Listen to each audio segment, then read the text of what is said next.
sitting at work one night, and of course, I saw one of those epic snaps that you would throw on Snapchat. And I was like, yes, I am very good at doing that. I was like, that's what I need. I mean, I knew I was running out of guests, and I'm like, if I'm going to do it myself, I need something just like that to throw in here. Now, I'm pretty sure I could be wrong, but how often do you see stuff around the great city of Fort Wayne, Indiana, that just makes you want to give great people life advice? On a daily basis, my friend, on a daily basis. Even in the majority white neighborhood, I see plenty of that stuff, you know. But they have a so-called hood here. I wouldn't call it a hood, but what is it? That's what they call it. Yeah, it's almost like, Holly Springs. The south side of, it's always the south side of town, right? You ever notice that the shitty side of town is the south side of town? It's always the south side of town. Yeah. I haven't noticed the exact direction, but I mean that sounds about precise. Except for Memphis. Memphis is just shitty all the way around. All the way around. So yeah. I see that's the good thing about Memphis. They didn't want to discriminate. They just figured we just mess it all up. Why not? Why just do one area? Orange Mound's probably a little pissed off that everybody is shitty now. I don't know, because Orange Mound is what, on the south side of Memphis? Isn't it over there by South Parkway? That's very true. South Parkway. See, look at that. See what I mean? South side of town, shitty. It's always that way, man. But that's how it goes. But you don't hear about Orange. Well, you're in Indiana, so I know you don't. But you don't hear about Orange Mound like you used to. It used to be like, you're going to Memphis, well, watch out for this area. They call it Orange Mound. Now it's like, you're going to Memphis, go around. Yeah.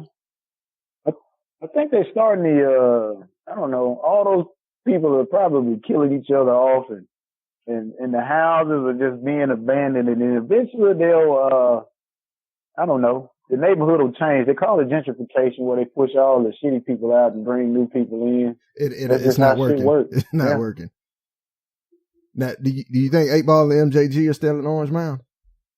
Oh my God, I doubt that. Oh man, 8 Ball and MJG. I can remember when they were coming to like the little hole in the wall club and performing in Bahia, man. Well, in Victoria. I was finna say Bahia had a hole in the wall club. Yeah.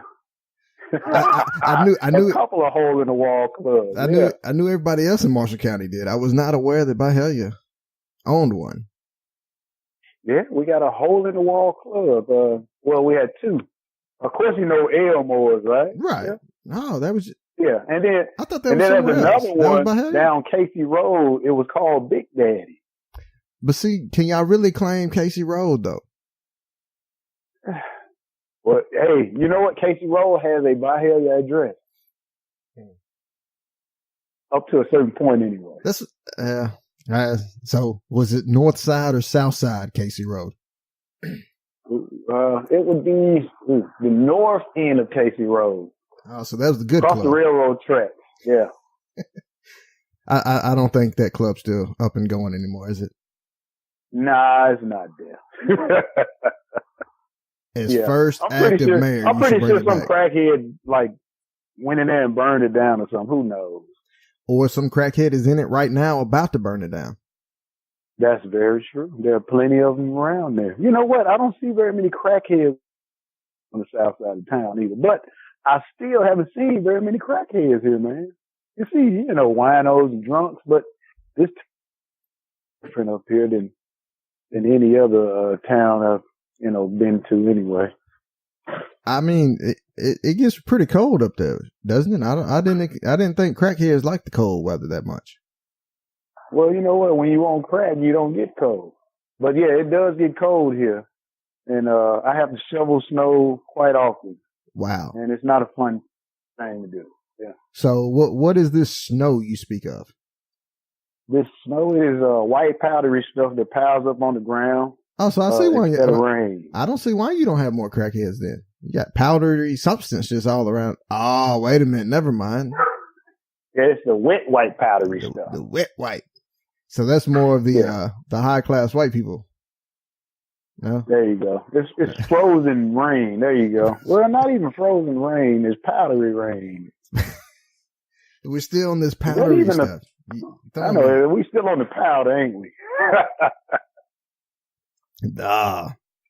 But so did you just one day decide, you know what, social media is so big, let me just start recording and talking about everybody? It wasn't even. I guess you really don't hold back.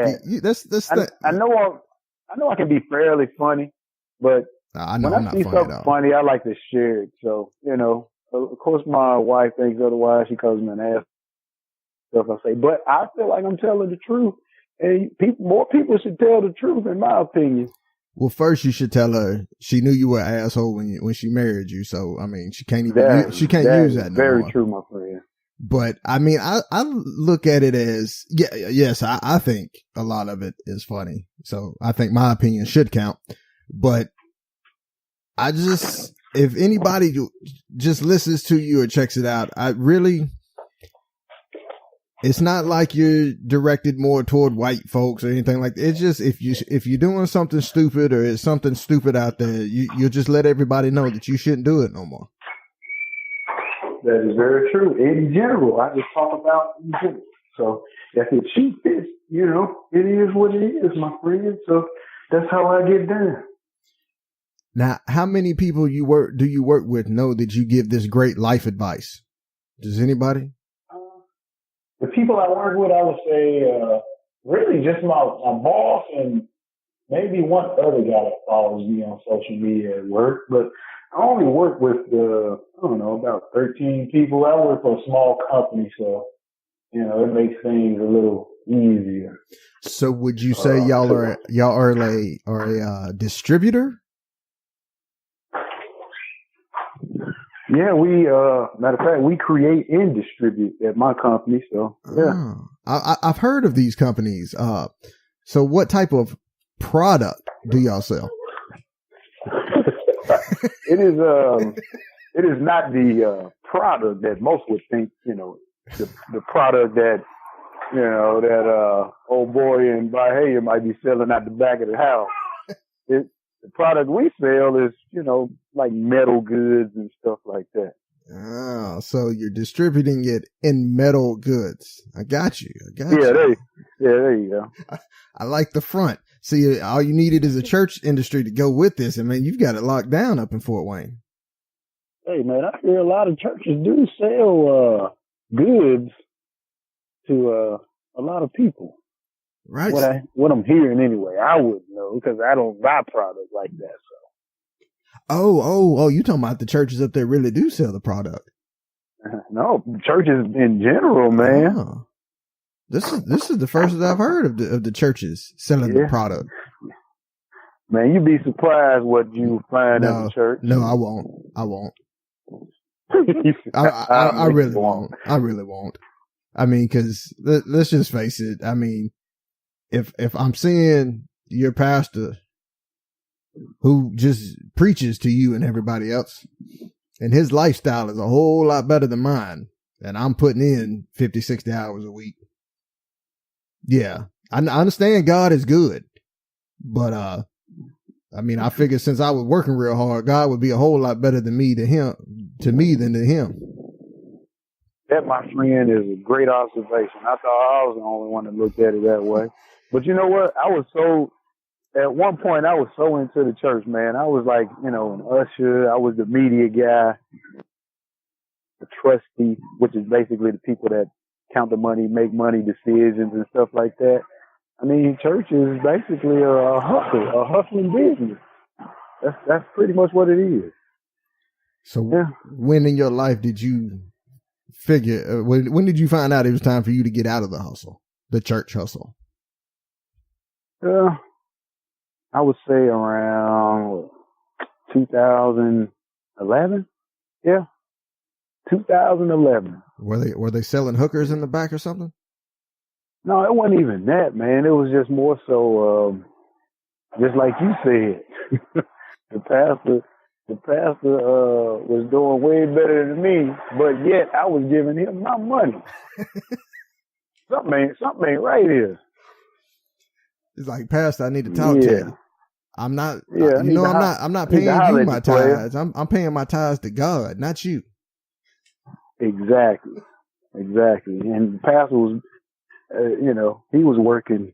I don't know if I had to count the hours a week he worked.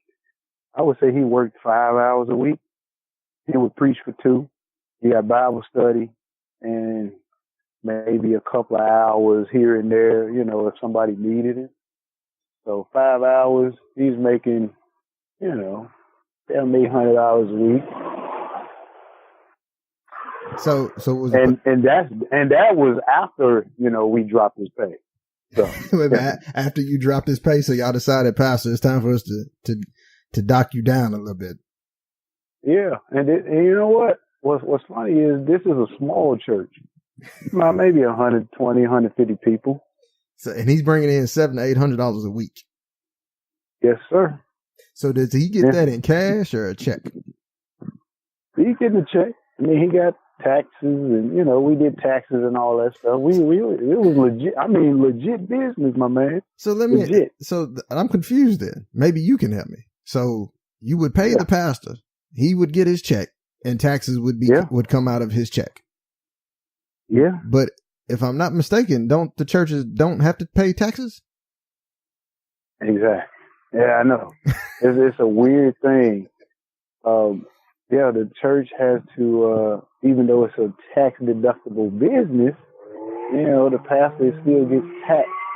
I think it's like two different types of things, man. I never really delve into all that stuff with the tax guy, but I saw enough to know enough to know that it was bullshit.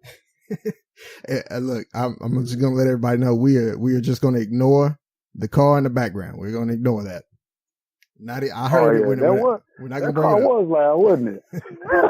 That car was in a hurry. Now I do want to let everybody know. Look, I ain't got nothing against church people or whatever you believe. We just making observations. Well, I am. I'm just making an observation. Reggie don't like it. No, I'm just playing.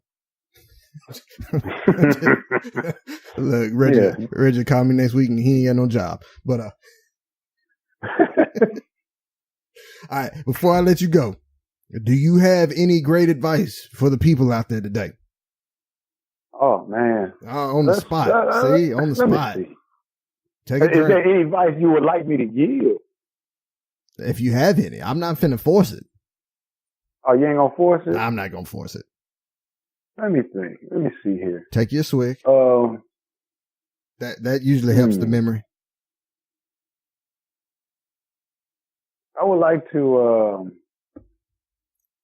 tell all the baby mamas that,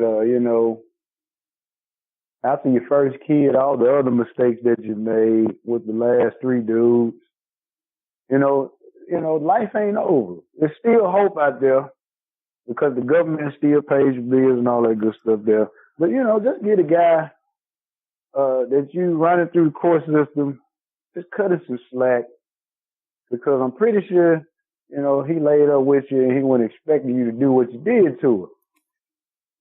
But, that's water under the bridge. So go on down to the courthouse, cut the child support off. Because we all know y'all strong and independent and shit. Be strong and independent without the help of the unsuspecting brother that, knocked you up and wasn't trying to, really. Or he didn't want the baby just like you wanted it, but you wanted to have it just because you selfish and you needed a come up. I ain't saying all of y'all do that, but there are some. There are some out there that, that's they come up. But yeah, I say cut the fellas some slack out there in the streets, If he didn't sign off on it, I don't think he should have to pay child support. You should have to pay for all the love. That's just my opinion. And also, I'd like to give a shout out to all the big girls that's out there struggling in this heat. We know it's hot in the motherfucker out there, but look, they sell the little things at Walmart. They like little fans that blow the mist in your face. You get you a couple of those and you strap them to your face. Well, not your face, but strap them to your shoulders, one on each side. you'll be good to go for the rest of the summer. And make sure you